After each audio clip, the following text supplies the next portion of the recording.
45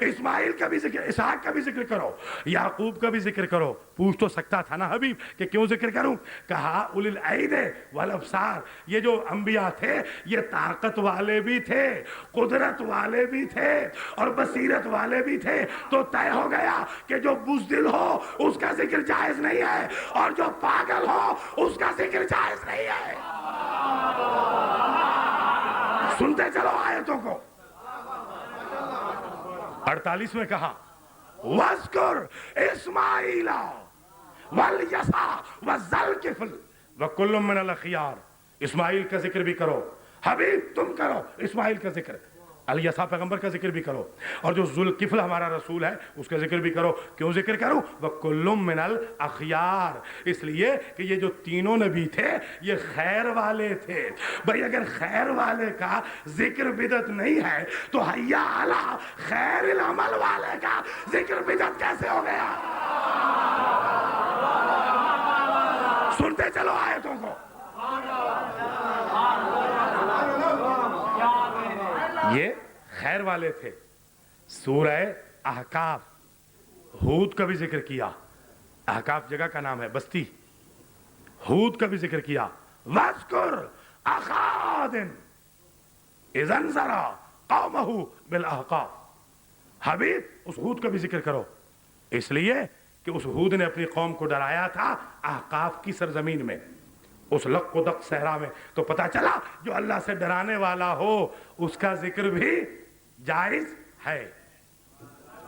سورہ سعد کی آیت نمبر 17، ایک ایک آیت جا کے دیکھ لینا، بے شک بعد میں کیسٹ سے جا کے ملا لینا۔ سورہ سعد کی آیت نمبر 17 میں پھر ارشاد فرمایا وَاذْكُرْ عَبْدَنَا داود، ہمارا ایک اور بندہ ہے داود، اس کا بھی ذکر کرو، ذل عید، اس لیے اس کا ذکر کرو کہ وہ طاقتور ہے۔ نہیں سمجھے ہو؟ تو پتہ چلا جو بھی طاقتور نہیں ہے وہ ذکر کے قابل نہیں ہے، جو طاقتور ہے وہ ذکر کے قابل ہے۔ ہم نے تمہیں کب کہا ہے کہ بزدلوں کا ذکر کرو؟ جو طاقت والا ہے اس کا ذکر۔ اچھا، سورہ مریم آیت نمبر 16، مریم کی آیت نمبر 16 میں ارشاد فرمایا وَاذْكُرْ فِي الْكِتَابِ مَرْيَمَ إِذِ انتَبَذَتْ مِنْ أَهْلِهَا مَكَانًا شَرْقِيًّا، حبیب مریم کے ذکر کو بھی یاد رکھنا۔ تو پتہ چلا اللہ کا قرآن مکمل نہیں ہو سکتا جب تک کسی بطول کا ذکر نہ آ جائے۔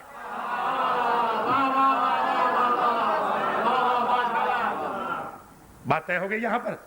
اب میں آج چھوڑ رہا ہوں یہیں پہ ٹاپک، کل لے کے چلوں گا اسی کو یہیں سے، مگر آج مجھے نتیجہ دینے دو۔ بھائی اللہ نے کیا کہا؟ صدیق کا ذکر کرو، بات طے ہو گئی۔ اللہ نے کہا انبیاء کا ذکر بھی ہو، صدیق کا ذکر ہو، مخلص بندے کا ذکر ہو، یہی کہا نا۔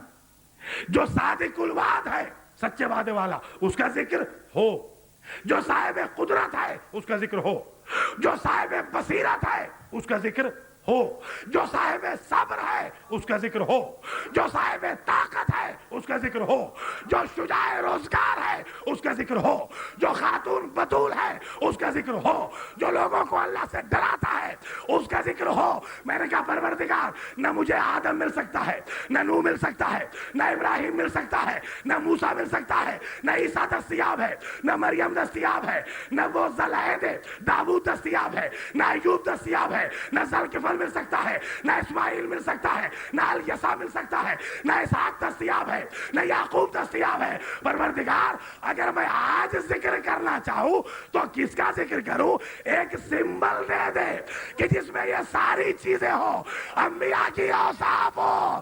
علی کا ذکر سمبل انبیاء ہے۔